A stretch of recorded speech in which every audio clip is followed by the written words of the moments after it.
Hey guys. What if Naruto can use chakra chains? Descendants of gods, demons, reapers, etc.?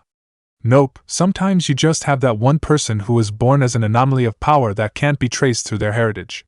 Hit like and subscribe if you like this one, and also please check the author in the description. Let's start. We are pain, that's all.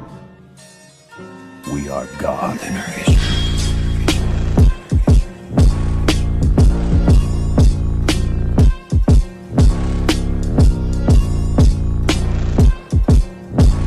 Chapter 1. It's been 13 years. 13 years since the dreaded QB incident that struck the village. The force of nature itself, the colossal nine-tailed fox regarded as a demon, struck a major blow to the village's military might as they suffered many casualties from it, but none hit them harder than the death of their strongest shinobi and yandame, Hokage Namikaze Minato. But in its place the village might have gained something or someone far greater. And that something that was far greater was in the hands of one Shimura Danzo. The old warhawk stood on the opposite side of a glass window looking into an all-white room. In the center of the room there was a pit filled with metal spikes, and dangling above it was a motionless figure completely hidden in a full-body straitjacket if not for the strands of golden locks that poked through the head wrappings. Two nondescript root shinobi entered into the white chamber, situating themselves on top of the spikes, fingering their tantos at the ready. Danzo nodded to the loyal shinobi before approaching the mic. We will be starting test 123 of the container's advancement. The seconds ticked by as if the drones were waiting for something to happen. Seeing that there was no change, they pointed their swords at the dangling individual. They were ordered to kill their target to the best of their ability, so that's the order they would carry out. Both leaped from the spikes they stood upon at a speed only a ninja could have and held their swords to sever the figure where the midsection would be. They reached the figure almost instantly at that range. The moment their blades were within inches of the individual's body, it was like time slowed down as the figure's eyes snapped open through the bandages. Everything changed from what was expected by most at that moment.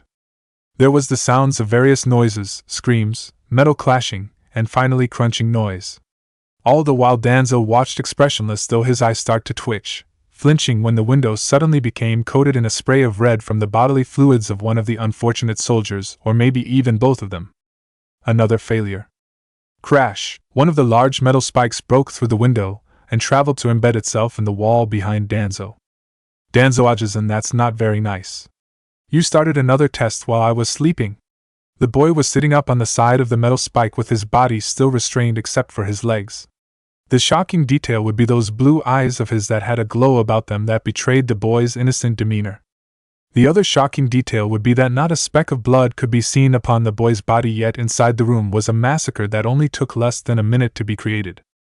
Uzumaki. Danzo uttered unreadably while his other root agents just stood at attention, while a few kept their eye on the boy. Uzumaki Naruto was the boy's name. He was 13 years old and had been working with Danzo since he was 7.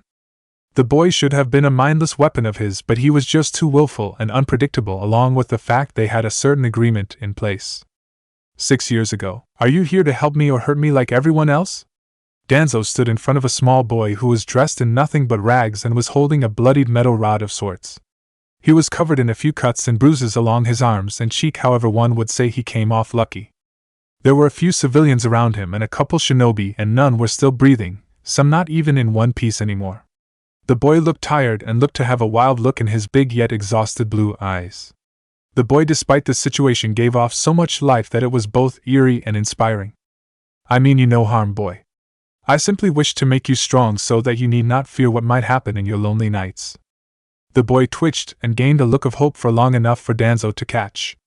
Long enough so that he could see it shift into a level of defensiveness as the boy's pupils turned into slits and his hair blew wildly.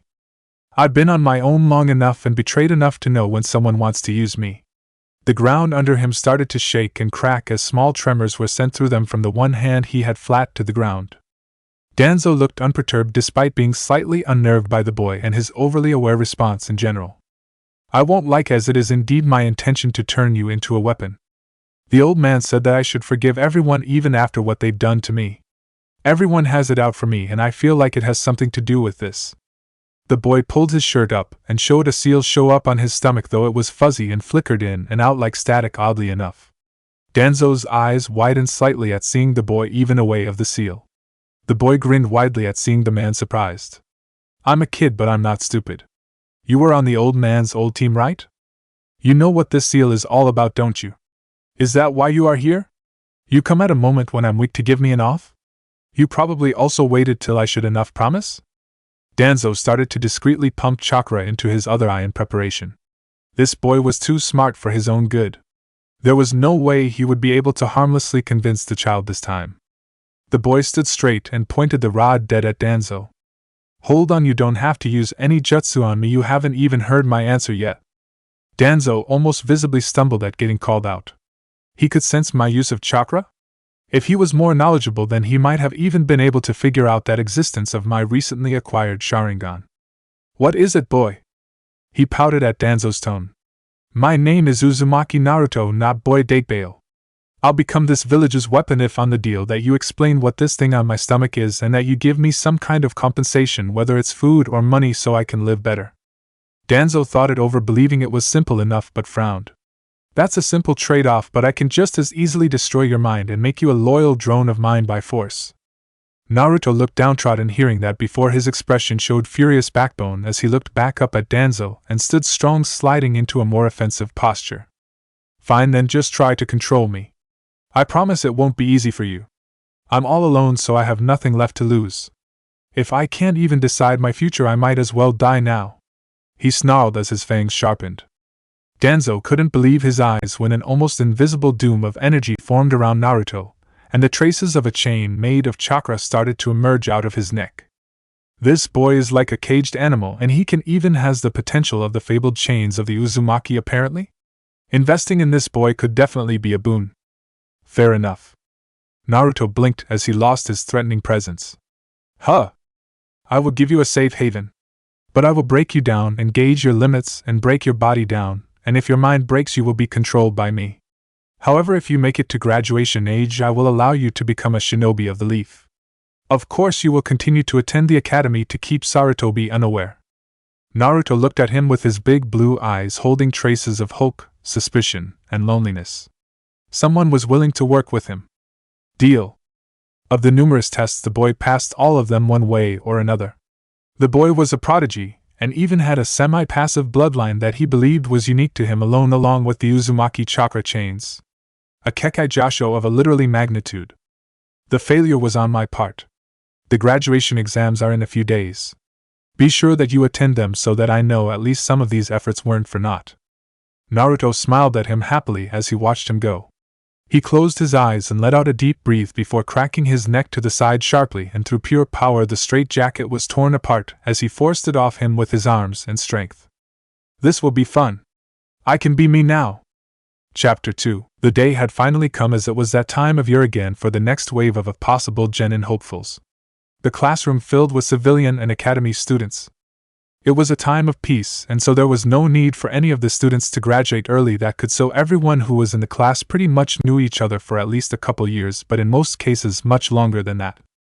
However, because of there being no incentive to grow, this both made a clear line in the skill level between the civilian students and the clan students, but it also made the clan students not as strong as they could be because there was hardly any stress or incentive to grow. So everyone's skill progressed pretty much at steady rates that curved off in the end. Though particular students that would not apply to this would possibly be the last Uchiha Sasuke. He was one of the few that pushed himself to be better, and so grew faster than the others. However steeper this rate still became a steady one.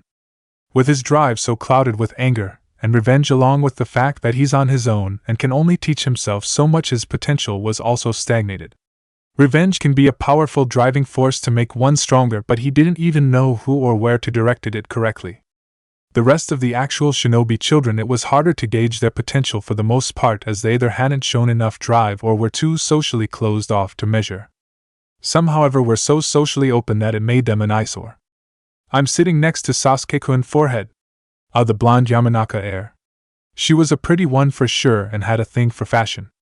However, though she was from a prominent clan and an heir, she couldn't be discerned much from a civilian student outside of her clan techniques. She was just too distractible and had quite the mouth on her. One could only hope that will change. Move it, Inopig. Sasuke is much better off being next to me than you. Sakura Harino, a civilian of unimportance but rendered important because of her loud-ass voice and pink hair. The other students either watched or groaned in annoyance as the two went at it again.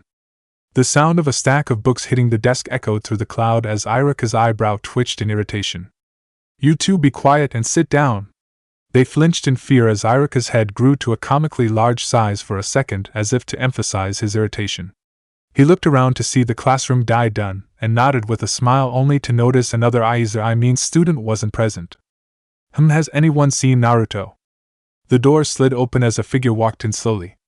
"Sorry, Irika-sensei, I was running late, but then I decided to just make a belated entrance like a common cliché in other fanfiction stories."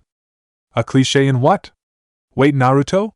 His eyes widened while most of those in the classroom did the same to varying degrees. They all knew the Naruto who wore the I'm Special 1 size 2 small orange jumpsuit that with a few changes could easily resemble a onesie a baby would wear. The one in front of them was largely different, though still had a certain oddness about him. Personality-wise, appeared much more in control of what he was doing and aware. He stood at 5'3", standing just a couple inches taller than Sasuke. His hair now went down to his jawline yet kept its characteristic spikes. Now shading his eyes, wore a high-collar orange jacket with black trim and zippers along the waist and breast.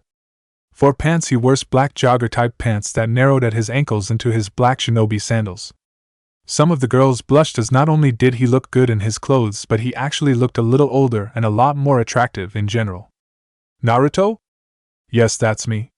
He closed his eyes and smiled as everyone bombarded him with questions. "Why are you taller?" "I'm just standing straighter."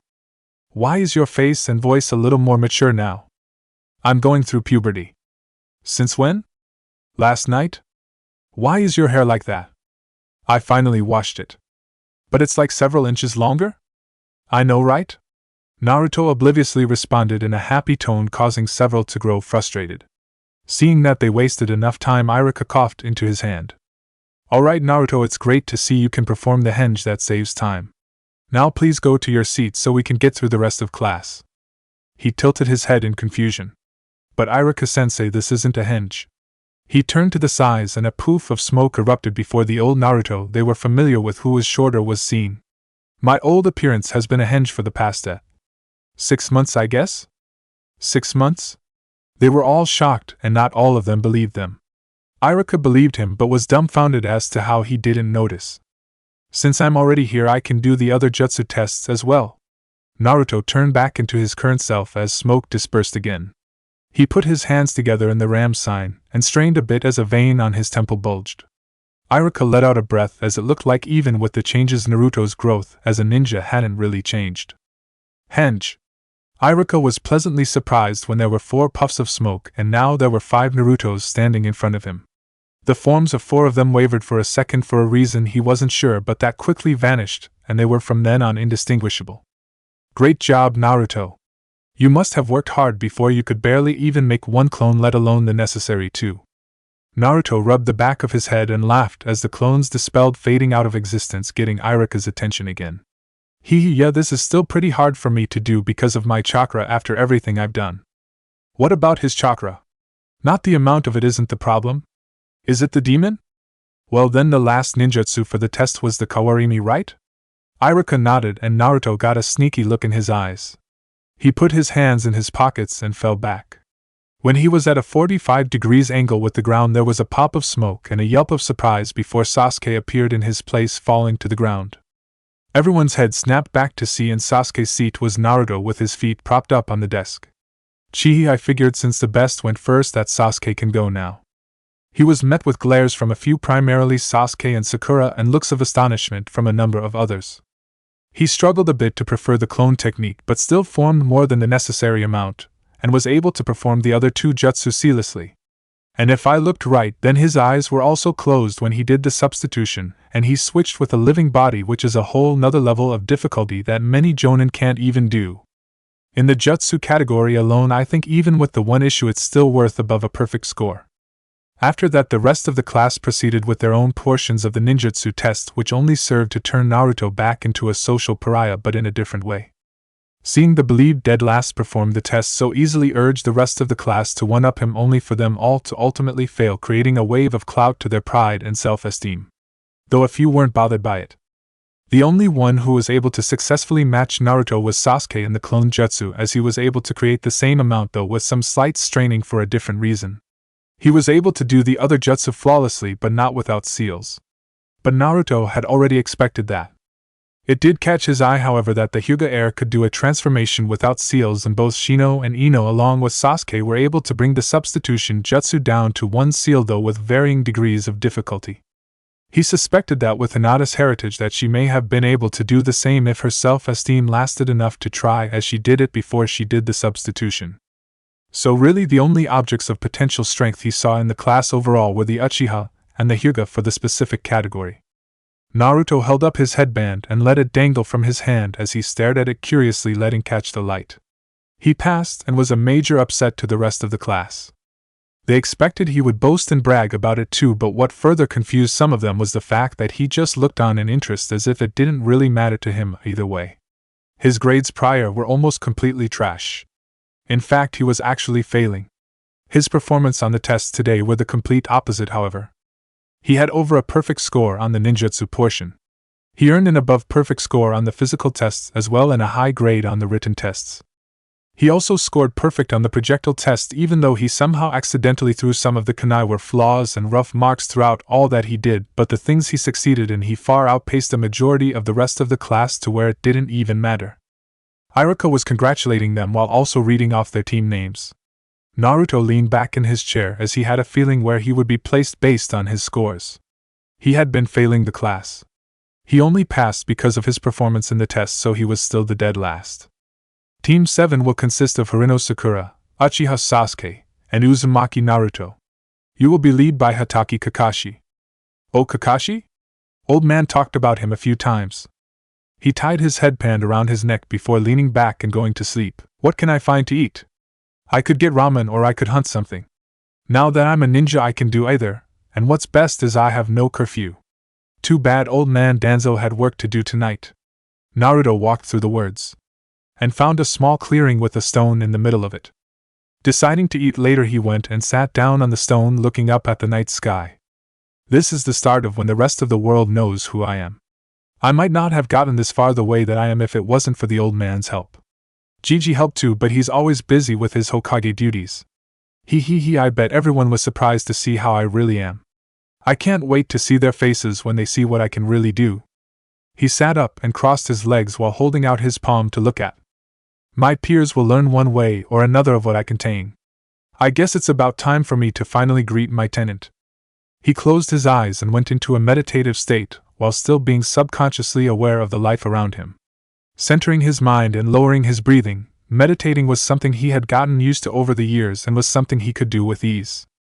He opened his eyes again to see that the scenery had changed to that over a dank and dark sewer. In front of him was a massive gate with a seal array on its lock. What it contained was pretty clear to him. Well, it was easier to get here than I thought. So my container has finally showed himself. The voice, while not projected to be loud, still reverberated through the area as a massive creature approached the gate, coming into view. It snorted when it took in the sight of Naruto. TCH, and only mildly decent. Hi there. Nice to meet you. The beast stumbled before it refocused and glared at him. Nice to meet you. Do you dare mock me? Do you know who and what I am? Naruto put his hands in his pockets and started to rock back and forth on the balls of his feet, almost like a restless child.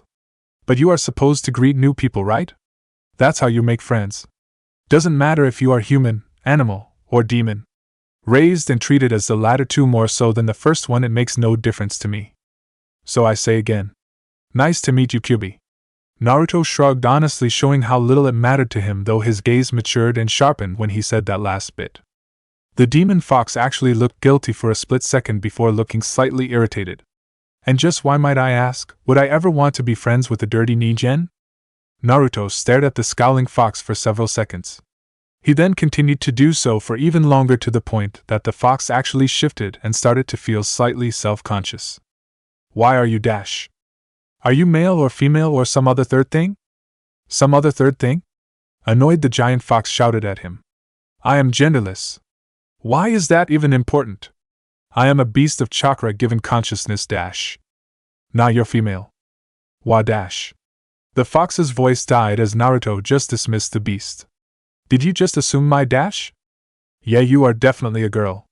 Which is good though. With how rich and glossy your coat looks whenever you grow irritated, that shows that either that's a physical disposition, or you are covering up your appearance, which is harder to do so when you lose track of your emotions. Also, your scent is really nice and one of a female, and I mean this in a non-perverse way, but if I were a fox I'd be excited right now. I hate to say it, but you are a lot more intelligent than I expected. I get that a lot. Now then, will you answer me or not? He spoke in a serious tone again as the QB sighed in defeat. H&N. I've already been sealed by a human. I suppose I don't have much more pride to lose. Its body broke apart into red yuki that swirled in a funnel kicking upwind while Naruto watched blankly. The energy condensed and packed down to coalesce into a female form. The figure was a young woman around the age of 10 with messy red hair and thick black eyelashes. Since she was of prepubescent age, her attractiveness could be described as cute more so than anything. Her nails were naturally shaped to be sharp like claws and her lips were flushed pink and pouty. She sat on her knees in a ragged, oversized white shirt to keep her modestly, as she glared up at Naruto from the other sides of the gate. 2 little fox ears sprouted from her head with a matching tail. They're happy? Naruto stared at her with half-lidded eyes, showing a lack of interest which completely clashed with the fact that blood started dripping from his nose. This caused the fox girl to blush and start to scoot back defensively. Yes. Why is your nose bleeding? He wiped his nose and coughed into his hand. Sorry, lost track of myself for a second. Just so we can get this out there, you are legal, correct? I'm changing back. Wait. I'm sorry, I'll stop. Naruto tried to keep a smile off his face. He wasn't really all that sorry. But why are you a little girl? I thought you'd be older. I rarely have a need to take a humanoid form, so age takes a bit for me to get right. Most of you humans look the same to me. Good to know. Now then, how would you like to get out of here? What? Naruto's head snapped to the side for a second as his eyes narrowed and he turned serious. Hold on, I have to take care of something real quick. He vanished from the mindscape in a burst of wind, causing the small girl to cry out. Wait, you can't just say that then leave. Naruto opened his eyes as a figure jumped out of the trees to land in front of him. From their breathing he could tell they had been traveling a bit. Seeing the white-haired Chunin, Naruto looked on confused as they tried poorly to hide their contempt for him. Mizuki-sensei? Demo, I mean Uzumaki-san, what are you doing out here? I always wander the forests here. I feel at home in nature, especially since I never really felt at home anywhere else. Naruto answered with a degree of innocence. The answer filled Mizuki with a sick joy, while deep inside Naruto the fox stirred uncomfortably. So the demon brat really is all alone. As he should be. The perfect scapegoat. Hey Naruto-kun, as congratulations for passing your test so spectacularly, I am here to award you with this scroll of jutsu. It's filled with the strongest as a present for promising shinobi like you. He gave his best eye smile at Naruto while taking out a large scroll off his back. I already copied parts of the scroll, but I won't be able to get away with it all. Better to cut my losses and dump the blame on the demon. Naruto turned his head to look at the scroll and stared off at it for an awkward amount of time. Mizuki tapped his foot impatiently at the boy's lack of response, though he grit his teeth into a smile. What is it? What's wrong? It was only a matter of time before Umbu caught up and he was exposed. Naruto took a few more seconds longer than answering before his eyes shifted to Mizuki, having a calculating edge to them. Do you think I'm an idiot? Just how exactly did you get your hands on the forbidden scroll? Mizuki flinched at getting called out that fast. What? I get it. You betrayed the village and stole the scroll. Probably to take it to some other village where you can seek sanctuary. Not a bad plan. After all, you are a pretty worthless shinobi, so no village would ever take you in without some kind of deal. Mizuki's face quickly turned to growl at Naruto for insulting him in such an uninterested manner. So the demon shows his true intelligence. He summoned a giant shuriken and sliced it down on Naruto, who quickly somersaulted out of the way with a grace as he flew through the air and landed on a tree branch with his hands in his pockets. You just called me a demon. I believe that violates Gigi's law. Sorry, but for your piling up list of transgressions I have to kill you now. Ha ha, a cocky brat, aren't you? You think just because you are a ninja now that you stand a chance? I'm a Chunin. An elite ninja, while you're hardly a genin. He threw the giant shuriken at Naruto only for him to catch it easily through the ring, with his foot. Nice throw, Mizuki growled and threw his second shuriken at Naruto in rage.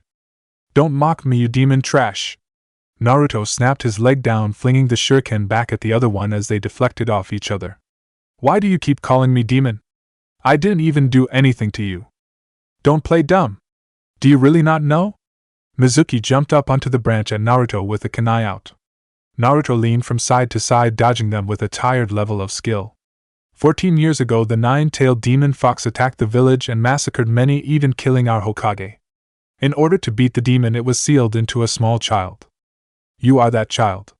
You are the demon reborn. Mizuki grabbed Naruto's head in one hand before thrusting his other hand holding the kunai at his face, trying to catch him, while he was surprised. Instead, the kunai was kicked out of his hand sharply by Naruto's foot that shot up in an angle that showed his flexibility. Cool. But then if I'm a demon? He snapped his leg out again, hitting Mizuki's arm and shattering his wrist, causing him to scream out in pain. Naruto's eyes slitted as his hand shot out his pocket and grabbed Mizuki around his neck, choking him. Naruto jumped up in the air before spinning and throwing Mizuki down to hit the ground in a cloud of dust. The man coughed before he vomited blood when Naruto dropped from the air and drove a knee into his ribcage with enough force to break the bones and crack the ground beneath him. If I'm a demon, then how could trash like you ever even stand to me, let alone be worth fighting?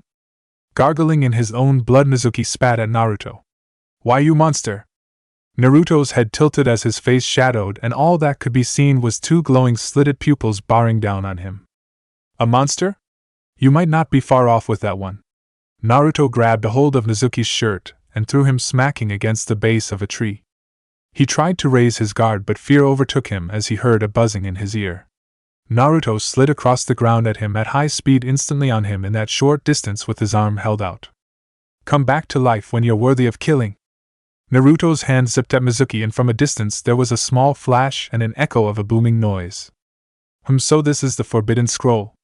Naruto held it in his hands now and looked it over. A few seconds later he tossed it carelessly behind him. I don't need it. As if they were waiting right there, the scroll was suddenly caught out of the air as a small squad of Anbu showed up. Naruto turned to them and waved happily. Good, you're here. You guys can take care of this then.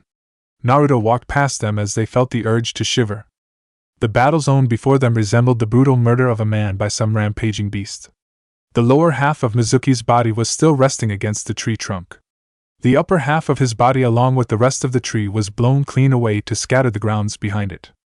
Naruto-kun, you were this strong? Sarutobi's eyes were widened in shock as he stared at Naruto through the viewing orb. Oh, believe me when I say, Hiruzen, that the boy is a near invaluable asset. Sarutobi wheeled in his seat at Danzo's arrival as he glared at his old rival. Danzo, are you responsible for this? I knew I would regret not shutting down your operations. I swear if you have harmed the boy that I dash. I assure you that I have done nothing to the boy other than give him occasional protection and a place to grow, which is more than what you gave him. A confident weapon is way more useful than an unhealthy, socially broken one. Danzo snorted and Hiruzen actually flinched in guilt. Naruto-kun may not be broken, but he didn't seem all that sound mentally either. He decided not to ask Danzo about that for now. I will let this slide only because this benefited Naruto-kun, but don't think I won't be keeping an eye on you so that you don't brainwash the young boy. It is not as if I have not already tried, but the boy seems immune to such things. Danzo nodded his head with an unreadable expression. Of course. The boy, after all, is this village's future, and nothing is more important than securing this village's future, which brings me on to another matter we must discuss. Where were we? Oh, right. We were talking about Dash. Naruto appeared back in his mindscape after he entered his apartment. His words fell short as he now saw Kyubi in her yukai form, having added a few years to it, to where she now looked 16 and was now the definition of alluring, with a healthy female body with supple breasts, a full yet tight ass, and longer hair. Her lips were also flusher, with a dark lining to her upper lip reminding him of the mouth of her fox form. She also had small whisker marks upon her cheeks. She blushed a little and couldn't make eye contact while Naruto's mouth watered before he caught himself quickly and grinned. Are you trying to bribe me into because I have to say you're a natural? Naruto gave her a thumbs up while she growled at him, trying to pull her shirt down, which was now too small and so hugged her chest and had trouble covering her delicates. No, I'm just adjusting. And I rarely have a need for clothes, so I'm not used to making them. Ah, okay. Naruto nodded as he looked around at the now dry dungeon that she was in. As if responding to some silent command, the scene quickly changed to that of a forest filled with lush vegetation and gentle sunlight. Though she was still in her cage. "Alright, I believe I asked you if you would like to get out of here?" She glared at him in suspicion but nodded. "Well then, how would you like to help me out a bit? In exchange I could, let's say, extend the range of your leash?" "Why would I help you out? I could just let you die. Even work against you at a critical moment. Sure, it would affect me too, but I'd probably respawn eventually." She smirked at the idea. She wasn't sure if she really would survive his death, nor was she actually too happy about the idea of him dying, but she would exact some control from this deal where she could. I suppose you are right. But let's say you do decided to hinder me?" Naruto's eyes shadowed, and with a silent step he entered the cage, which made the fox girl stumble back at how boldly he threw caution to the wind. "I too can make this very difficult for you." His hair started to flare out wildly, and her hair bristled in the sense of danger, as she heard a buzzing in her ears. She growled and quickly grew to her giant fox form. Her real one, which was more red than orange with darkened paws. "Do you dare threaten me, mortal child?"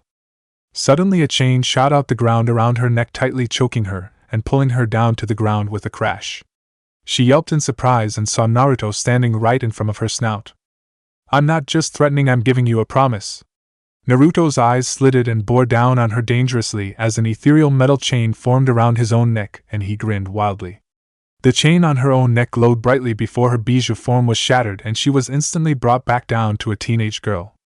Before she could regain her bearings, she cried out when Naruto roughly pulled on the chain that now acted as a leash on her by her neck and held her up to eye level. With the look in his eyes and with how fast the situation was switched on her, she actually felt a certain amount of fear. "I'm smart enough to know that I can't take you on in a straight fight, but in here I don't have to. As long as you are my tenant, I can suppress you and drag you through the mud and tan your lovely hide with these same chains." He held out his other hand in a clawing motion, and it started to vibrate and glow white before he held it over his own stomach as the seal appeared, and the area around them started to tremble and fall apart, and she twitched as she felt like she was being electrocuted. After a few seconds, Naruto removed his hand. "I think it's clear I have other ways of making things worse for you here as well. So tell me now, will we be able to get along?" She squirmed a little and shivered from his tone in her ears. It was sadistic, and she could feel him grinning. She nodded her head submissively, looking down. "Good, now what is your name?" "Kuromi." "Dark Beauty? Cute name. Akami seems like it would make more sense though, but I like it anyway." He let go of Kuromi, who now loose stood a little shakily fingering the chain collar and looking nervous. He smiled brightly, dismissing the previous tension. "Now then, I ask one more time, would you like to get out of here?" She bowed slightly and was a lot more agreeable this time. "Why, yes. What would you ask of me?" She felt disgusted with herself for her weakness, but at the same time she somehow, for some reason, enjoyed how her container actually had the balls to manhandle her like that. "All I ask is that you be someone I can talk to." Her eyes widened and she looked up at him to see if he was joking. He gave her an eye smile as he rubbed the back of his head. "I don't really have friends, and you are the closest person to me, and you probably know quite a bit about me already. I don't care if you dislike me as long as you don't act against me. I'd like to at least be friends, but if you don't want to, then that's fine as long as I can still talk to you." He genuinely just wanted to interact with her. She would get a degree of freedom, and the only catch was to help him and be his friend, which she supposed might benefit her too. Seeing her think it over while she subconsciously rubbed her neck made him drop the chain and look apologetic. "No, sorry. I went a little overboard there." She looked at him oddly for a moment before she started to laugh softly into her hand. "Alright then, I'll be your partner, Naruto-kun." Naruto calmed down and gave a soft smile that radiated with hers. She had a blush on her face, though it was hard to tell in her small fox body. "Remember, Kuromi-chan. If I die while your mind is outside my body, the backlash could destroy your consciousness." She was blushing because Naruto was topless, stretching in the mirror. He was quite toned, and while not built up since he was still growing, he was still quite lean and defined. All in all, a perfect specimen of health. "I already told you I won't kill you. I'm just giving you a warning in general. I am a shinobi now after all, and though I don't plan on ever dying, there are dangers everywhere." She sat on his bed and turned into her yukai form while wearing a sleeveless black top that hugged her chest and had a zipper going up the middle and white shorts. The chain was thick and held around her neck now as a semi-permanent accessory to complete her look. She felt the black made her eyes and fur stand out more. She crossed her long legs, which Naruto stared at in the mirror for a second before putting his shirt and jacket on. A moment later his own chain appeared around his neck, though his hung looser. Well, let's get going, shall we? Hatake, though, is notorious for being late, but I don't want to be late just in case he shows up on time. She nodded and jumped at him, and in a swirl of energy landed on his shoulder as a fox kicked. His eye twitched as he glanced at her. Why did you do it like that? Because it's fun. Now I hope you put on a good show for your queen. Yes, my queen. He mocked her, but the tone he put into it was still enough to make her blush. Having a friend for once might have its benefits. Chapter 3 Bell Test 867, 868, 869. Sakura was watching Naruto perform continuous push-ups in odd fascination, while Sasuke just leaned against a tree and ignored them. It had been almost 3 hours since the time they were supposed to meet in the morning. Naruto knew Kakashi was notorious for being late, so he wasn't really all that bothered like his two teammates were. He decided to take a nap or light resting while he went into his mindscape to spend time with Kuromi. Mostly it entailed him making his mind more comfortable for her. After a good bit of work and just enjoying her company, Naruto left his mind while keeping up a mental link and went into doing push-ups. 900 few. He then moved himself into a handstand and balanced on one arm just to show off a little. Hatake, are you gonna just keep waiting in the tree, or did you think I started these exercises just because? This alerted Sasuke and Sakura as they heard a rustling in a tree ahead of them before Kakashi dropped out. You're late. Naruto winced as he lost his balance and fell on his side, groaning. Too loud. Judging from memory, she is a very vocal human. Why don't you just rip out her tongue? Because I have self-control? He could hear Kuromi snorting in his head, not believing that at all. Kakashi walked up to them, though he was surprised that the assumed dead last was able to detect him. Sorry, I wanted to show up earlier, but I got lost on the path of life. Ah, that makes sense. I've lost my way on that path a number of times. Naruto said it in a ponderous way, but still had enough implied meaning to make both Kakashi and Kuromi flinch. Well, since you all are here, let's get started. Naruto walked towards a stump and placed down a clock and then took out a pair of bells. Alright, you all should find this one simple. All you guys need to do is get a hold of these bells. If you get a bell, you pass. But sensei, there are 3 of us and only 2 bells? Sakura asked the obvious question, which really should not have been asked. Well, that just means whoever cannot work to get the bells fails and gets sent back to the academy. So obviously the test is to get us to work together. The one that doesn't participate in helping get the bell together gets sent back, but then there would just be the 2 of us. There are no permanent 2-man squads in the Leaf Village, which means the test is likely a ruse to see how compatible we are. Naruto grinned mentally while Kuromi looked at him in their mindscape. Wow, you're kind of smart. Kakashi put the bells back on his waist. Alright, then you are free to use whatever means you have available to get the bells from me. You have 1 hour. Begin. They scattered from the clearing while Kakashi stood there without reacting, as he had his nose in his book. After a few seconds he blinked to see Naruto standing in front of him, in the same way reading a book. You aren't taking this too seriously, are you? I could say the same to you. Kakashi nodded at the retort. Touché. Naruto looked up finally and pocketed his book. So you like reading porn in public? I prefer reading The Art of War. I don't read too often, though. Naruto stood with his hands in his pockets and smiled. Well, I already figured out the point of this exercise, so it really doesn't matter what I do. Kakashi's eyes widened upon hearing that.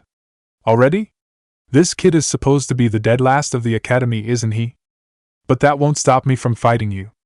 Naruto took out a kunai before charging at Kakashi. Set to impale his chest, Naruto's eyes widened when Kakashi suddenly vanished.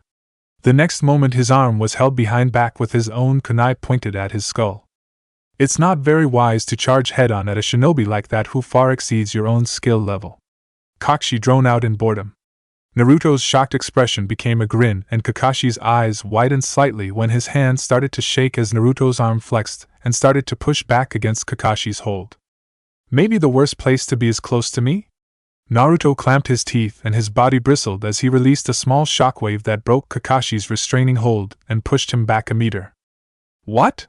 Naruto's shadow was on him quickly and did a diagonal slash with his kunai, which Kakashi diverted away from him with his own kunai, but still felt the force of the strike.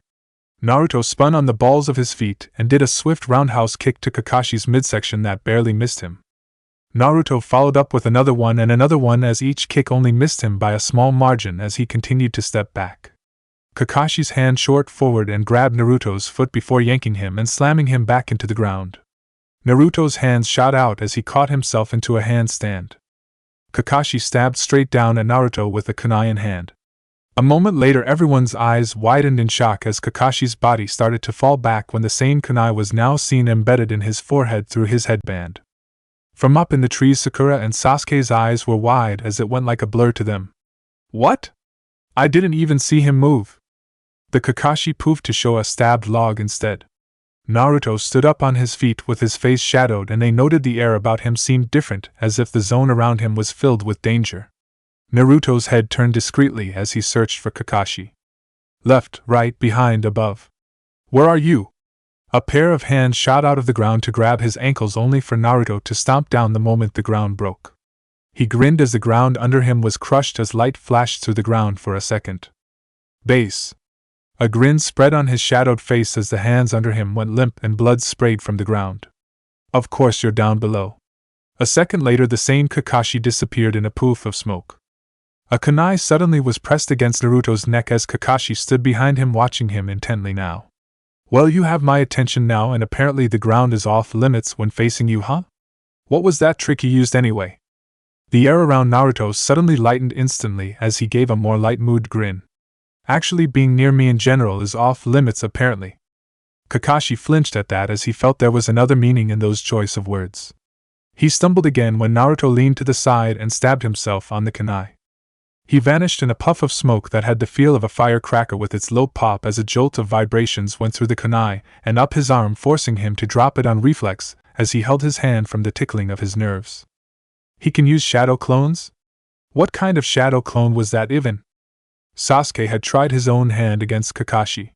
He had been able to surprise him momentarily a few times, but ultimately he just knew Kakashi didn't take him as seriously as Naruto, even though he fought him a little longer. He felt a blaze of fury well up inside him at that. How dare the dead last show him up? He's just a clanless orphan of a loser. He should be better than that outcast. He continued to brood as he watched the clearing where Kakashi was from the bushes. He heard an ear-bleeding feminine scream, but he ignored it. Sup? Sasuke tumbled away from the voice before rolling onto his feet with a kunai in hand. He saw Naruto crouching across from him, waving. Hey Sasuke. Wanna team up? Sasuke stood up and scowled at him. Why would I team up with you, dope? I'm an Uchiha. I am all the help I need. Oh, you need help, alright. Naruto's face went from cheery to tired as he sighed and stood dusting himself off. Look, Sasuke. Hatake Kakashi is a jounin, an elite one at that, who achieved said rank by the time he was the age we are now, whereas we are newly minted genin. With his superior speed and strength, and you not able to use the Sharingan, there is no way you will be able to win alone. The mentioning of the Sharingan seemed to trigger Sasuke as he became fragrant. Oh, and you think you can do better? Know your place. Even without my Sharingan, you are hardly even worthy enough to gaze upon my feet. I am an Uchiha, and you are some worthless commoner. Oh, I can do better, alright. I'm bored of this already. Naruto simply walked towards Sasuke, confusing him. Sasuke was about to speak out, only for the back of a hand to crack upon the side of his jaw as Naruto bitch slapped him hard, making him knock up against the tree right behind him. Back in the clearing, Kakashi's eyes widened comically from his book as he was somewhat aware of what they were doing because of his sense. What the hell? Sasuke held his face in pain as he groaned out loud. Look at me. Sasuke, without thinking, did so, only to receive a first to the other side of his face as Naruto punched him hard to the ground. Naruto then kicked him up in the stomach as he coughed up saliva before he grabbed hold of his shirt and held him up to the tree with one hand.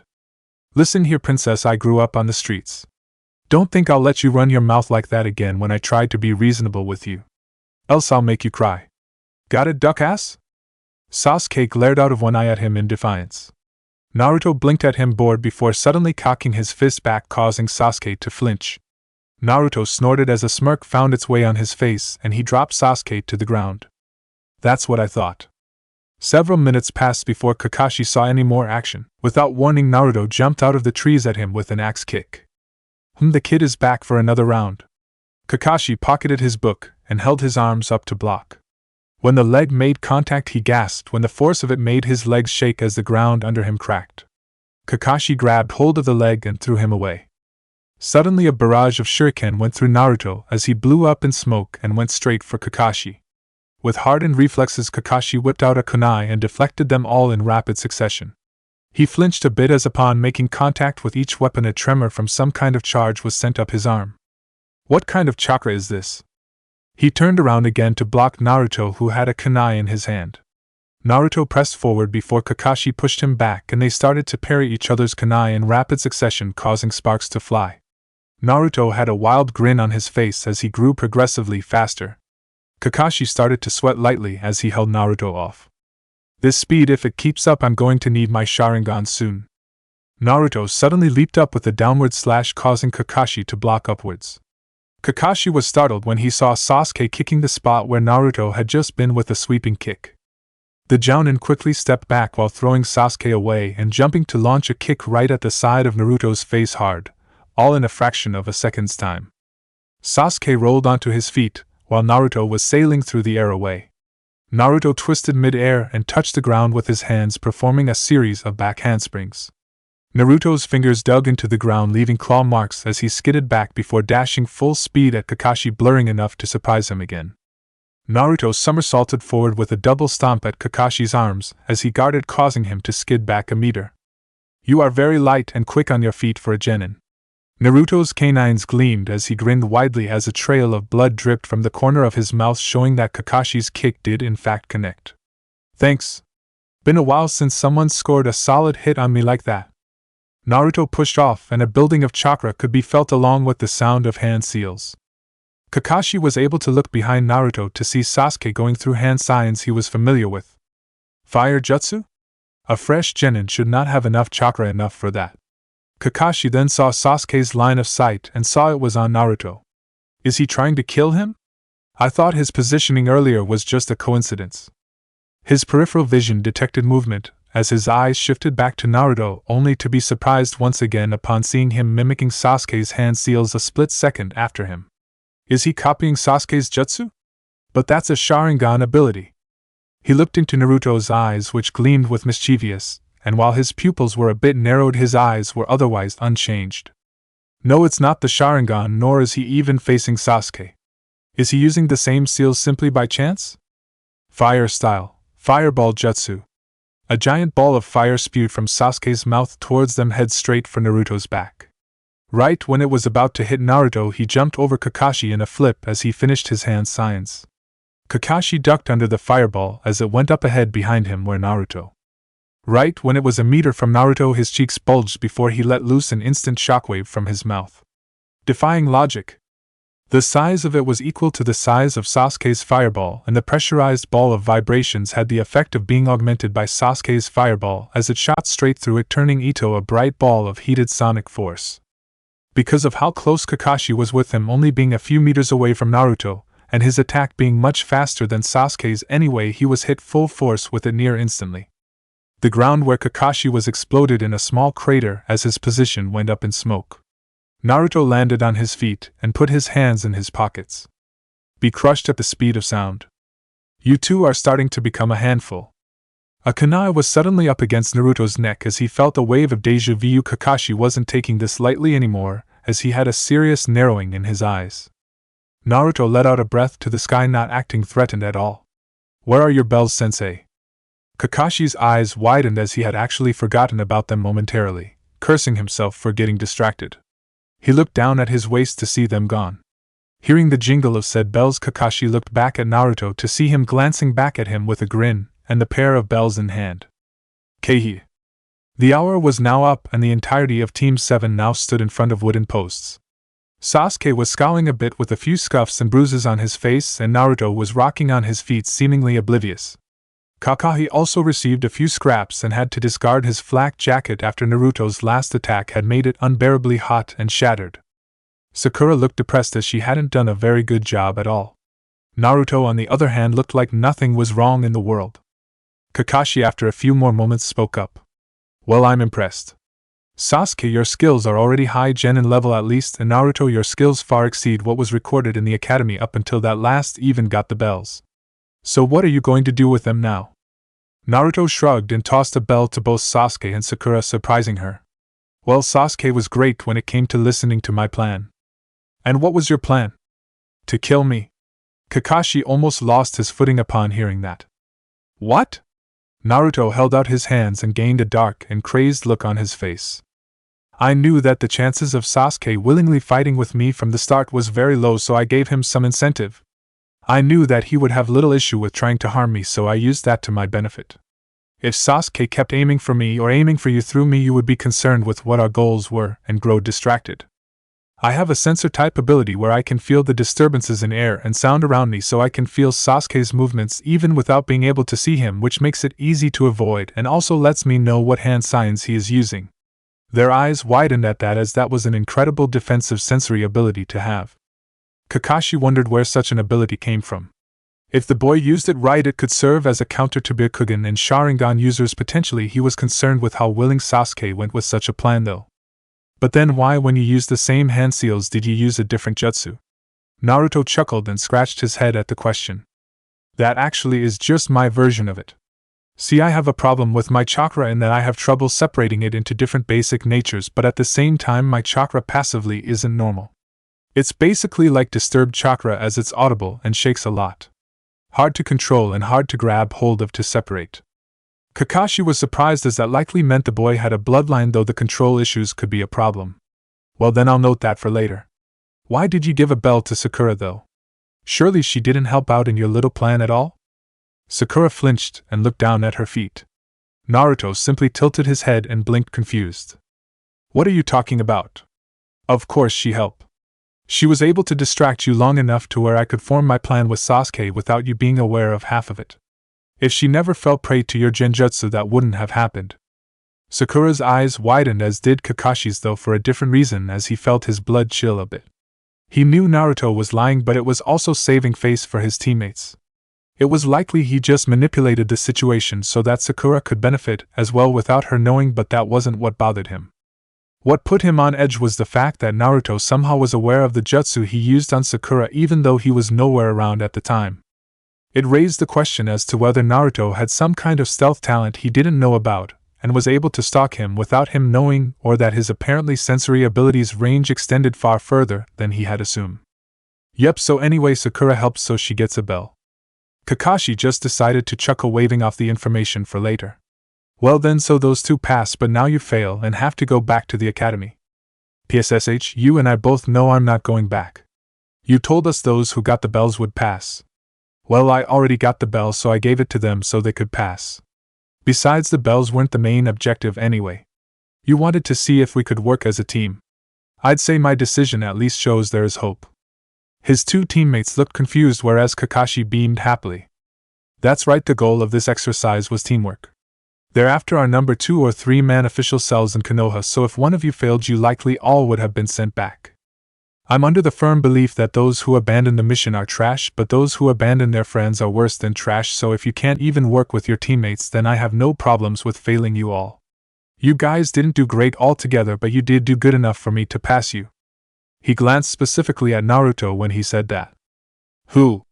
Naruto pumped his fist to the air. Hokage's office. Jounin had gathered to give their Hokage their reports on whether or not the teams they were given passed or failed. There was also a number of other Jounin there who were only present to be informed. So teams 1 to 6 were all failures.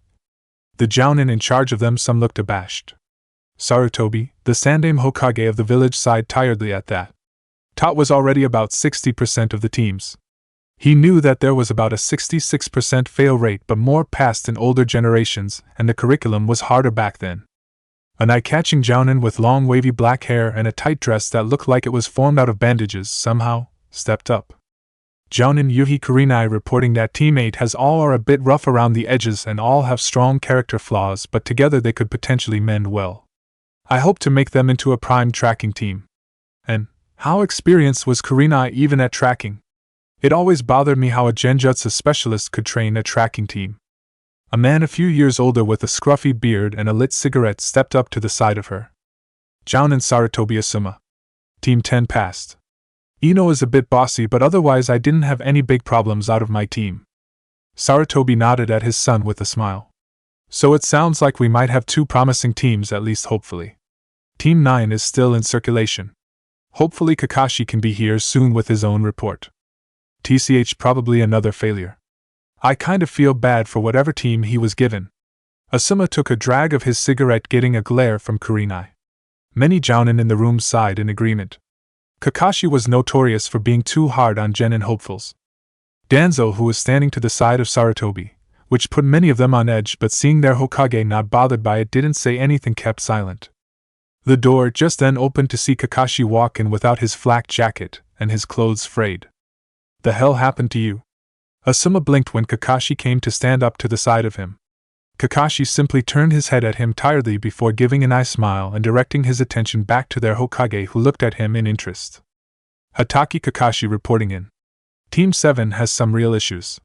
Sakura is weak, and despite her high grades in the academy on tests, it shows that being book smart does not translate to talent as a shinobi or kunoichi, and she's a fangirl. That last word bothered Kurenai. Then there is the Uchiha, Sasuke. Gave you a challenge, Hataki? A no-name Jounin shouted out, which led to some laughter of agreement. Kakashi ignored them and continued with his report. Sasuke has possibly both a superiority and inferiority complex. He is skilled, possibly high genin level already, if not low chunin, but he's no Itachi. His potential is there, but the level he's at with such a disposition shows how much he has been coddled. He seems to be skilled in fire jutsu already, though. When I fought with him, he was also able to touch the bells on his own because of his talent in taijutsu. This caused murmurs along with comments of, well, that's to be expected, as praise towards the Uchiha throughout the room. And then there is Naruto. Scowls showed up on the faces of many in the room, which the 3 Jounin along with Sarutobi and Danzo took note of. The few in the room who did not react negatively who stood out were Mitarashi Enko, Yugao the Umbu captain, who was only there to be briefed, Genma, Ibisu, and a few others. If the clan heads were present, they probably would stand out as well. Naruto is definitely not what I expected, though he may still be an adept troublemaker. He's hard to read, as the way he speaks goes from being lighthearted and oblivious to serious and malicious. That unpredictability I wouldn't say is a bad thing, though, as he still seems to be level-headed regardless. But I'm not sure how well he gets along with his teammates. He will back them up, I feel, though. They all looked at him intently for a few moments. But when nothing happened and instead he took out his porn novel and started reading, a tick mark appeared on Kurenai's head as she shouted, "Well, are you going to tell us what happened to your vest?" Kakashi looked up as if he had forgotten where he was, to which Sarutobi and Asuma chuckled. "Oh right, how could I forget? Well, Naruto destroyed it. In terms of raw combat ability, I would say Naruto is both more skilled and stronger physically than Sasuke, maybe even faster, but definitely more agile. He was able to hit me with a booby-trapped shadow clone of some sort, which he apparently can also pull off easily, and could exchange in a kunai duel with me at high speed to the point I almost need to use my Sharingan. The boy also has some sort of sixth sense. When I tried to get him from underground, he simply stomped, and the ground under him impacted and cratered. It was a good thing I used a shadow clone for that." Everyone's eyes widened hearing that. The dead last was actually skilled? He was even able to get Sasuke to work with him to help get the bells from me.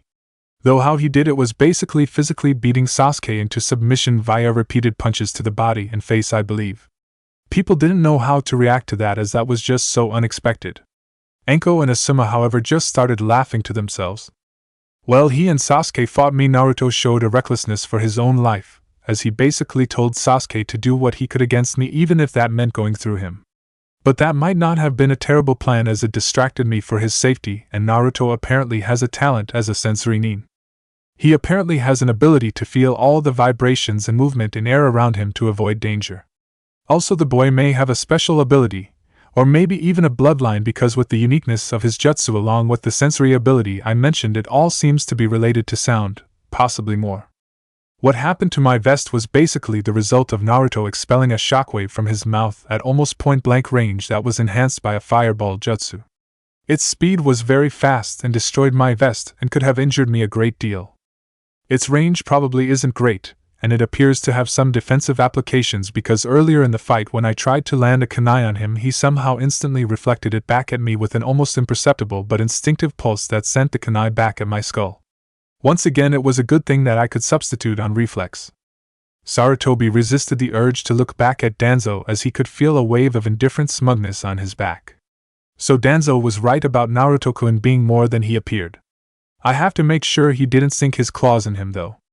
Well, that was pretty easy. Naruto laid on his bed as he played with ninja wire between his fingers. Kuromi was sitting at his desk in front of a mirror in the room combing her hair. I guess you performed well. Compared to the other two children you definitely seemed to stand apart from him. He held the wires loose in one hand and ran his hand over them with his other hand, and through some unseen force they began to grow erect and rigid like needles. Yeah, well, Sasuke was thought to be the best in the class, and they all thought I was the worst. Even if I might not be stronger than Kakashi when he uses his Sharingan, I still did good enough. But all I need is an opponent to get too close to me and I might be able to win one way or another regardless how strong they are, except maybe Akages and elites. Well, not much of the test really mattered to me. I liked when you beat up the Uchiha though. He could feel her grinning as her tail wagged behind her. Yeah, I bet you did. He threw the wires in his hand straight up to watch them embed themselves in the ceiling before going lax a few seconds later. He turned his side to look over at Kuromi and blinked. What are you doing? Her fur bristled before she looked back at him in frustration with several combs stuck in her hair. I'm trying. Do you want some help? She didn't verbally answer, but her silence was enough for him. He had her sit at the foot of the bed as he held a comb in one hand and ran his fingers through her hair with the other. There was a large amount of static and his hand vibrated lightly as it went through her hair with a dull hum. Your hair really is beautiful and glossy. She blushed at the praise but just pointed her nose up and huffed. Well, would you expect anything less from the queen of the bijou? Hard to believe that despite its appearance it's so matted. Like the only thing you've ever used to comb it was your tongue. That sent her crashing down as her ears drooped, and she glared at him with teary eyes and a blush from embarrassment. I don't think those are things you should say to a woman. I've always been in my bijou form, so I don't have much experience grooming myself in this form, okay? She stopped yelling when Naruto smiled while putting a hand on her head and started stroking her. There, it's okay. Her tail wagged from the feeling as she tried to keep her glare as his body felt weak. Stop it. Let me spoil you at least this much. She sighed in defeat as it wasn't that she didn't like it. It was more an issue of pride than anything. If no one could see them though, she supposed she would allow it. She would ask him later how he was detangling her fur and hair so easily though. Even a master must groom his pets. That earned him a slap though he had been expecting it. The goddess before him that was the strongest bijou would only take so many blows to her pride after all. Chapter 4, Wave Intro, Keihi. Naruto chuckled lightly to himself as they stood in the office of the Hokage. His chuckling earned him glares from Sasuke and Sakura pointed at his back. Sasuke was covered in scratches and Sakura in dirty as they tried to catch the wicked cat Tora. Naruto didn't have a mark on him. All he had to do was reach out and grab, and the cat didn't even hiss at him. Naruto did feel a tinge of regret at getting the cat though, as it now was being squeezed to death by its owner. Ah, Tora-chan. Mommy's here, it's okay now, I'll never let you out of my sight again. You said that last time. Was the deadpan thought of those in the room. The daimo's wife was one who should not be entrusted with any animal, but it wasn't like it was Naruto's problem. Kakashi, of course, didn't help in the task of catching the cat since it was a D-rank mission. After the fat woman left, the others let out a sigh of relief, as did Irika, who was standing to the side of the Hokage to greet the genin who finished their missions. Sarutobi gave a grandfatherly smile at the group as he congratulated them. Well, good job once again everyone on completing another D-rank mission. Gigi, I think it's time we got a C-ranked mission. Irika yelled at Naruto for that. Naruto! He is our Hokage, show him some respect. Naruto just dug in his ear and acted like Irika wasn't even there, which caused a vein to pop on his forehead. The old Hokage chuckled and waved it off.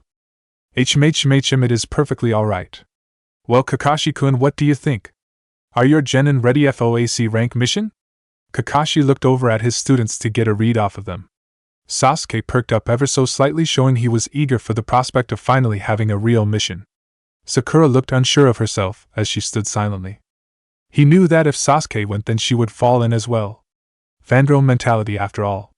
Hopefully a real mission might make her take things a little more seriously. A sweat drop grew on his head as he chose not to look at Naruto, as he could feel a gaze from Naruto that, while probably appearing innocent, was filled with discreet killing intent that only he could feel. Like if he refused a higher-ranked mission that Naruto might hurt him. He had no major reason to not take a high mission with his team anyway. I think my little genin are more than ready for AC rank. Hell well, if Naruto-kun thinks he can handle AC rank, then let's get him one. Bring in our guest. The Hokage directed his gaze to an Umbu by the door, who nodded his head. The door opened, and in walked an old man. Not as old as the Hokage though. Probably in his 50s. He was chugging a bottle as he walked up to them. A tremor went through Naruto before he covered his nose. Ah, the smell. Is that normal for Ningen, or does that simply happen with age? Neither, he's a drunk who needs a bath. The man belched before finally addressing the group.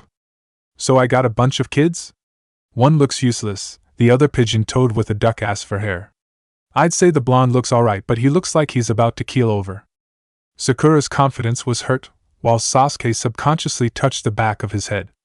Naruto just stood straight and ignored the smell via not breathing. Kakashi smiled and waved him off. I assure you we are more than capable to protect you. The man looked unconvinced but shrugged. Well, you better be, since I'm playing you. My name is Tazuna. I am building a bridge for my country that is of high importance, and expect you to get me back home safely. They left not long after that, and in a few hours they covered a decent amount of ground. They had to go slower than normally, however, since Tazuna was an old civilian. Naruto was walking with a small fox in his arms as he stroked her back. Sasuke and Sakura looked at him in confusion, while Kakashi actually was slightly on edge. Naruto supposed that was to be expected when you see the boy who is connected to a giant demon fox appearing to be close to a small fox of the same shade. Kuromi was enjoying the spoiling, as Naruto would call it, as she peeked an eye open to look at the others while Naruto continued obliviously. Are you sure it's okay for me to be out like this? Naruto held a small smile to himself at her unsure question. Never thought the great Bijou Queen, who has hardly had fresh air in decades, would feel awkward from just a few gazes. She huffed at him. It's not that. Won't my being out here cause you trouble? Don't worry about it, Kuromi-chan. You just enjoy my soothing caresses. You should feel honored just to touch my coat, mortal. Don't get too cocky. Naruto chuckled at her prideful act. Kakashi watched them and was able to tell they were having some kind of interaction. Naruto, what is that fox? She's my partner and closest one to me. Think of her as similar to a Niken but much better. Kakashi felt like Naruto wasn't lying, but at the same time was hinting something. He didn't see an immediate problem though, so he wouldn't interfere. I think you are saying too much. She buried her head in the crook of Naruto's arm, suddenly feeling bashful. He could have teased her, but he let it go for now. They had been traveling for a few days now and had just entered into wave territory. Their path for the most part was clear, which was good since they were walking. However, because they were forced to walk, that could possibly make them more prone to traps. His eyes caught a puddle that was in the middle of the path. It was odd how it was so perfectly placed in the middle, yet given how frequented this path was, it would be odd for it to be located as such. His eyes narrowed as he spoke softly to Kuromi. Can you hear that, Kuromi-chan? The sound of bodies breathing in the water. Echoing in a way that shows it's not real water. Yeah, I can sense them. I also feel their dark intent. What do you want to do? Naruto thought for a moment before shrugging and relaxing his eyes. Well, nothing right now, I guess. Who knows, they might be friendly. Kuromi's small fox head looked up to deadpan at him. Do you not know what dark intent is? Naruto ignored her, and she sighed before running up him and going on top of his head as he put his hands in his pockets. Kakashi might have heard them, but he kept reading his book all the while walking forward. After they passed by the puddle, two figures appeared out of it wearing face masks and metal gauntlets. Get him. They made a dash straight for Kakashi and in seconds already had him tied up by a bladed chain. Kakashi's eyes widened in surprise at being captured. The rest barely had time to look back before the two ninja pulled on the chain and tore Kakashi's body to shreds. Tazuna gasped while Sakura screamed in horror. One down. Get the rest, and then the bridge builder. Sakura backed in front of Tazuna with a kunai in guard while Sasuke jumped back to gain some distance. They blurred out of sight with the chain in the air. The next moment they appeared behind Naruto, wrapping the chain around him, now causing a widening of his own eyes. That died down a split second later as Naruto looked back at them and smiled. Wow, you guys are almost as fast as Sasuke. Not bad. They glared at him before pulling on the chain only to see it not tear Naruto apart. What? They grunted as a charge went up the chain, numbing the arms of theirs that held it. Naruto spoke out, annoyed, into the air. Sasuke, how long are you going to wait after they have attacked me? Sasuke somersaulted through the air over Naruto before using his momentum to drive a stomping heel into both of their faces. Gah! They fell back and disconnected their chains. Annoying brat! They ran at him with both their claws pointed at him. A figure blurred by and both Nin had their windpipes running into Kakashi's arms before going limp. Sakura brightened up when she saw their sensei. Kakashi-sensei, you're alive. Sasuke scoffed at their teacher's dramatic return, while Naruto just smiled to himself and sent a vibration through the chain, causing it to fall down to the ground around him harmlessly. Kakashi looked at the two and sighed. I still don't get why you two are so content with a fighting strategy that puts one of yours life in repeated danger. Naruto put his hands behind his head and walked towards them. Hey, it works, doesn't it? He walked to the side of Sasuke and his fingers cracked automatically as he looked at him with a slight edge to his eyes. Though it would be great if the Uchiha was a little more preemptive. Sasuke sucked his teeth and looked away with a scowl. I had to read the situation first. You shouldn't have gotten caught so easily if they were slower than me. Naruto's eyes bore into the back of Sasuke's skull for a second before he relaxed and let out a breath of resignation. I guess you have a point there. Kakashi shook his head before addressing all of them. Well, anyway, good job, everyone. Sakura, despite your fear, knew to guard our guest. Sasuke and Naruto, regardless of how you did it, still were able to handle two Chunin-level Nin. Naruto, how did you stop the chain from injuring you anyway? Well, it's kind of instinctive half the time, but in the face of incoming attacks my chakra pressurizes the air around the general area I'm going to be struck, and then charged vibrations are bounced through that compacted atmosphere, both stopping and repelling. It's very conductive, which means if I increase the charge it can be used offensively. It works way easier on metal weapons rather than other physical attacks though. Kakashi nodded his head at the information. That would explain a few things he's done. Sakura was surprised while Sasuke balled his fists. Not only is he a censor, but he has such a defense too? Just hurry up and get your Sharingan, that'll make things fun. Naruto smiled, catching Sasuke's thoughts, which widened when Sasuke kept ignoring him. Kuromi finally moved off his head to bite his ear, causing him to yelp. Kuromi, what's wrong? That was boring and I hate Uchiha, so that was your punishment for encouraging him. But he's my teammate? And? Kakashi was just confused as he watched them, as he only understood what Naruto was saying and not the fox.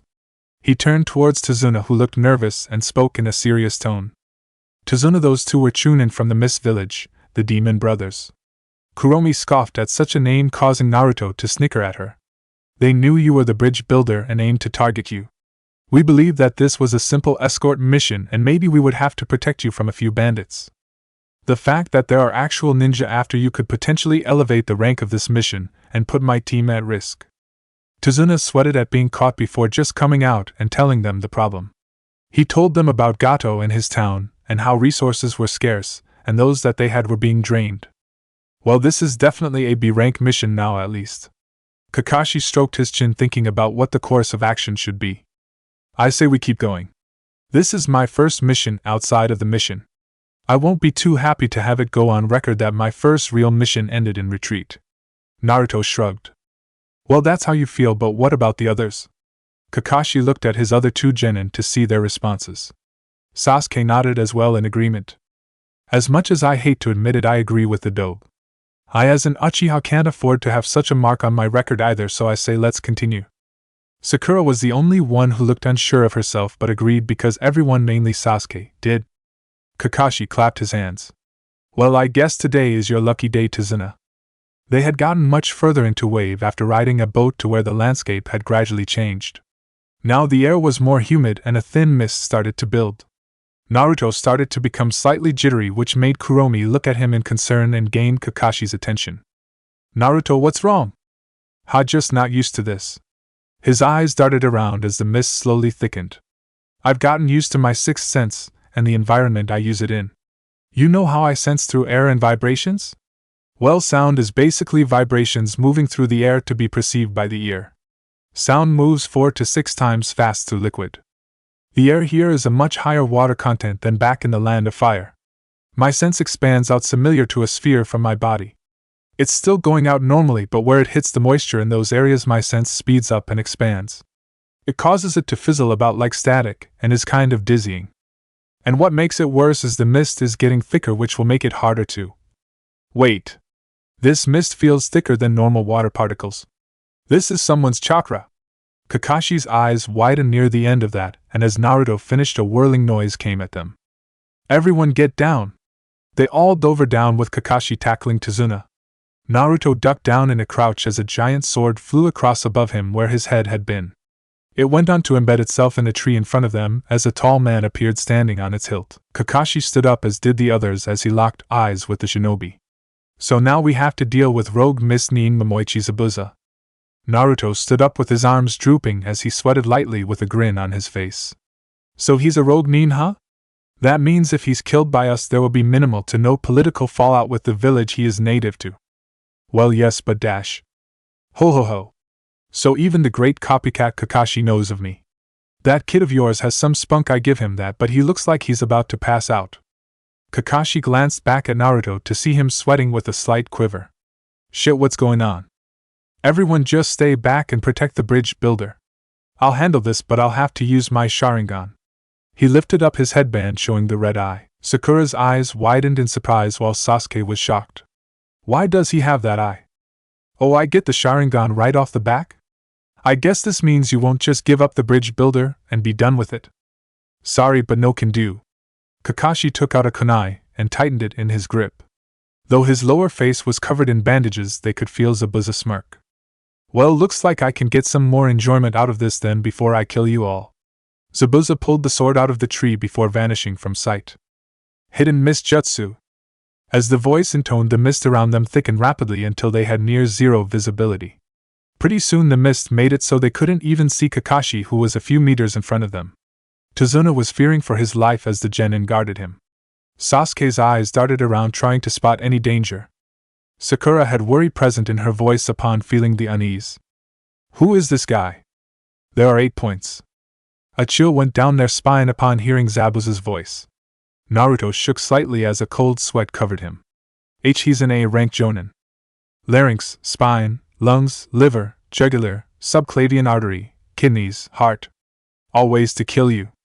He specializes in both assassination and the execution of multiple targets, and is a master of the silent killing technique. Shit, the thickening mist is oversensitizing my sensory abilities. It's ruining my nerves. Not bad, the kid knows his stuff. But how far will that get him? Kuromi leaned over from on top of his head and looked him dead in the eye, angry. Naruto-kun, don't you dare embarrass me here. You are my container, prove that my interest is well placed and don't cower. Naruto heard what she said and was about to say something when a wave of intense killing intent washed over them. Naruto's body went rigid as the other two genin paled. The lack of sound made it worse when Zabuza suddenly appeared in the middle of them, and all they heard was his voice. Getting distracted in the middle of a battle will cost you your life. Moving automatically, Naruto pushed Tazuna back and kicked Sakura and Sasuke away. A split second later, Zabuza's giant blade tore through his midsection and bisected him. No! Kakashi cried out, not getting there fast enough, not having anticipated Naruto moving like that. Before the body could fall, it destabilized and in a burst let loose a pulse of vibrations and an electric charge that hit Zabuza's blade and went up through his arm. What? Zabuza's arms were stunned to the muscle as his blade shook in his hands with the sword out mid-swing. Before Kuromi in her small fox form could fall to the ground, a hand reached out and grabbed her around the scruff of her neck before she was pulled back and turned face to face with Naruto again. A Naruto who was now equating on top of Zabuza's sword. His eyes were half-lidded and slitted as he smirked. Ah, that's better. I've had my life be put at risk most of my life. No way killing intent like yours could get to me like that. Compared to the bloodlust of an actual demon, you're just a frail imitation. Everyone was not expecting Naruto to avoid death in such a cool way like that. It was simple but worked. The mist had disoriented Naruto's area sensory ability. Having relied on it for years, having it altered was uncomfortable. However, he adapted fast, and the blast of killing intent let his body recognize the danger he was in and jump-started Naruto's instincts. Instincts that Danzo helped hone. They looked closely and could see sparks starting to fly up in the air around Naruto. So his bloodline is both wind and lightning chakra at least, and possibly earth with how the tremors go off. Kakashi didn't have time to think about it right now though, as he dashed at Zabuza with his kunai and stabbed him through the chest, while Naruto backflipped away. Zabuza's body dissolved into water only for another Zabuza to show up behind Kakashi and decapitate him. That Kakashi then turned into water. Pretty soon both Kakashi and Zabuza had their weapons locked against each other. They were in the mist, and so they could be heard now but not too well. Naruto had his eyes closed as he now consciously reached out his sense and felt where they were. He opened his eyes and then glanced at Kuromi, who looked confused and was still being held by her scruff like a small animal. "Your container, huh?" Naruto grinned slyly and Kuromi blushed and looked away. The fact she was in her fox form didn't help because Naruto could mentally see the image of her human form overlap it. "That was just to make you feel important. My pride is on the line after all. When you look bad, I look bad." Naruto nodded in agreement. "Yeah, I guess. Still though, you got a bit possessive there and overreacted and even said you were interested in me?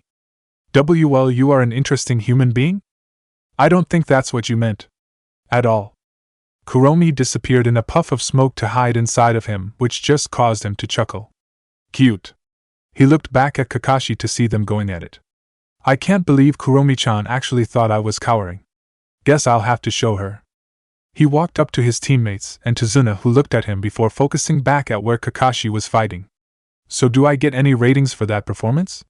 Really? Nothing? Alright then." Kakashi and Zabuza traded blows as they dueled. "That kid of yours is actually kind of impressive, Kakashi. Yeah, he may be reckless, but I suppose if he is tasked with protecting the team in my stead, then I don't need to worry. We'll see about that." Zabuza suddenly let go of the sword and kicked Kakashi, sending him a good distance into the air and to the lake next to them. Kakashi glared as he pulled himself out of the water. "Damn it, he surprised me. Why is this water so dense?" "Because it's a trap, dumbass," he gasped when Zabuza was already standing on the water behind him. "Suiro no Jutsu, water prison technique."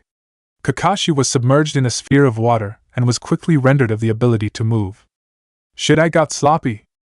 Hee, you aren't getting out of this one, Kakashi. Now for the kiddies." He made hand seals with one hand and formed two water clones. "Guys, don't worry about me. The water clones can only go so far from their caster. Take Tazuna and run." "No can do, sensei." Naruto walked up to the two Zabuzas with his hands in his pockets. "This can't be that hard. Play the secret ingredient called victory." One of the Zabuzas scoffed at him. "You're a cocky brat, huh?" Both Zabuzas swung their blades at Naruto's chest and neck only for them to explode into droplets of water. "Zabuza, I actually have to thank you. Your mist was so dense that it affected my sensory abilities and both diffused and conducted certain properties of my chakra.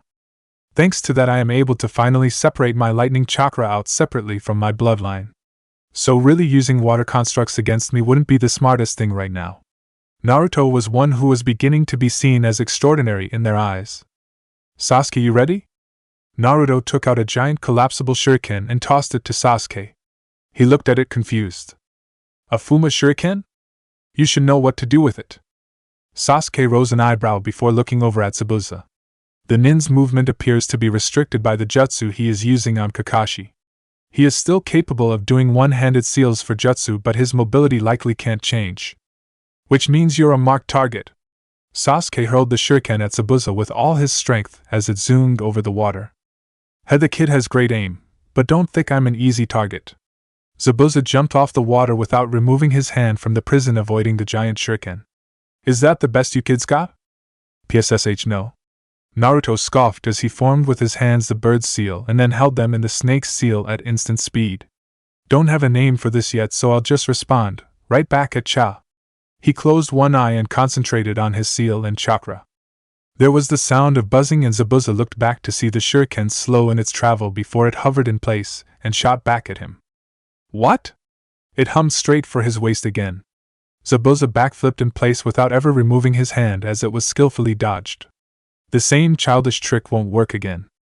Naruto let go of his seals as he stood straight up and with one hand formed the elemental seal for lightning, a closed hand with the index finger and pinky out. With that seal he pointed it straight to the ground in a directness and level of calm that could be described as cool. Even my childish tricks outsmart you. When Naruto's hand seal pointed down, the shuriken that Zabuza dodged went straight down, sticking halfway into the water where he had been standing, and spun like a buzzsaw. Zabuza landed and looked down at it surprised. It started to shake and glow before it destabilized.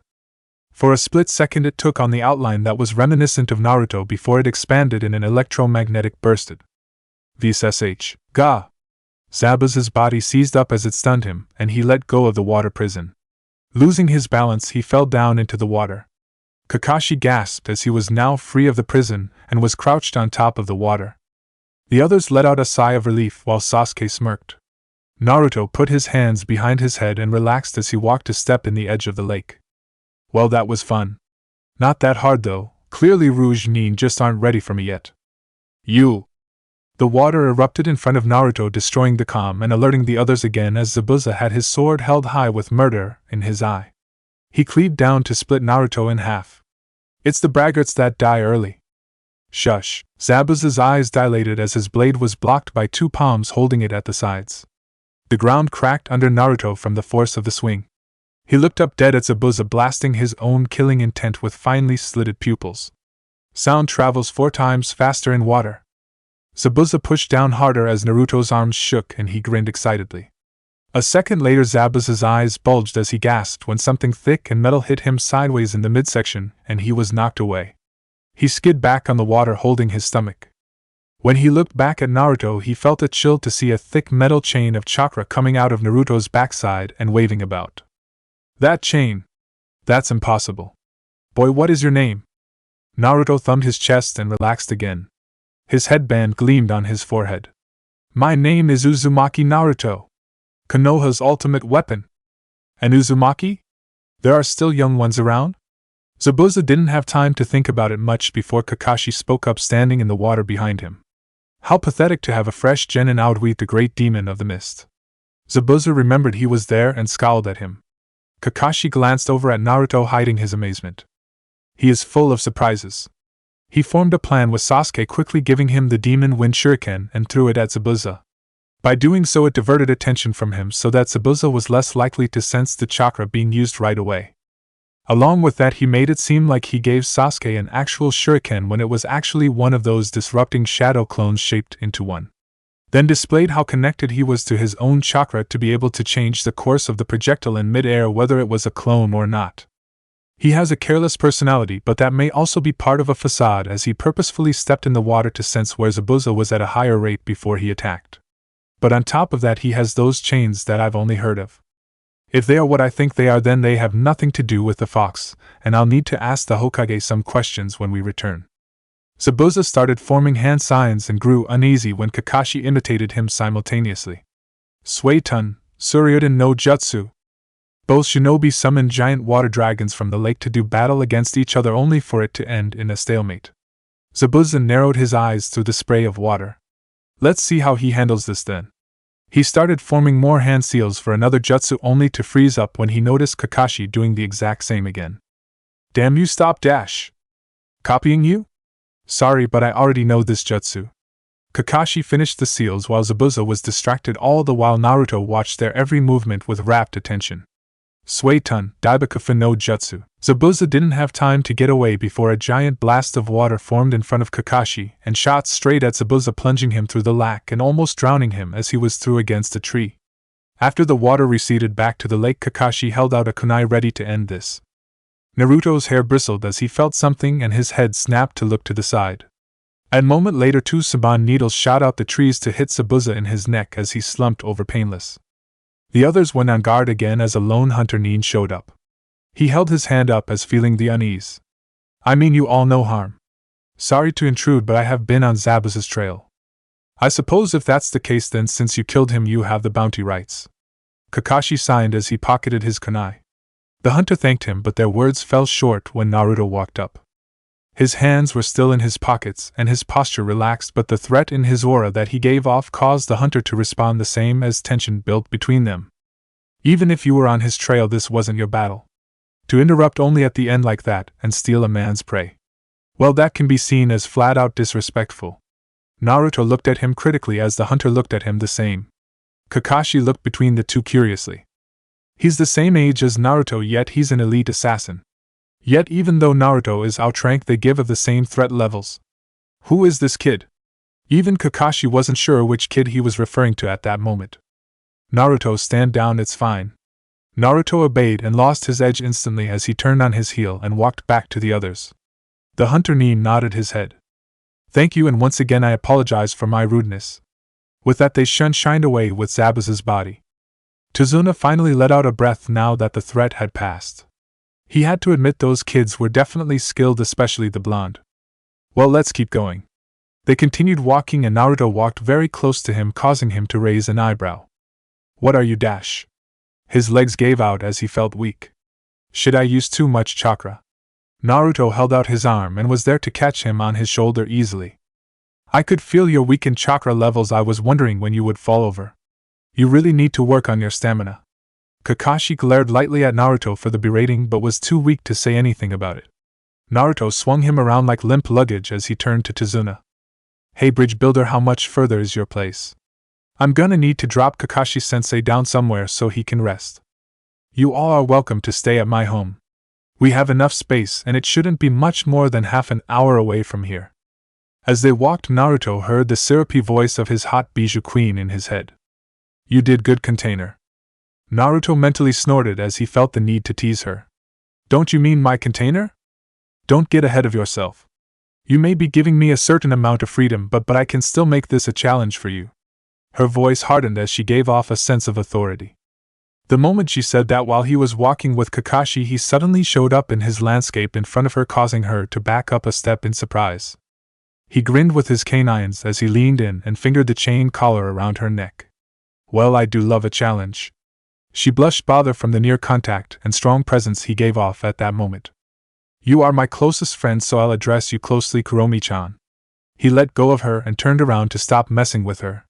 But if you don't want to do the same, I guess that's fine. She let out a breath as she let the blush fade from her face and pushed back what was just said for later. They stood there in silence as Naruto focused on his surroundings on the outside. Naruto. His mental self looked back at her. That hunter person. They were lying, you know. Yeah, I know. If she was surprised by that, she didn't show it. Well, then what are you going to do about it? Well, if they mean to go against me, then that probably means I'll run into Zabuza again. So I'm going to work on my chakra control so I can be more than ready next time. Your container has to prove to the world he's strong, right? He smirked, to which Kuromi matched. Yes. You do.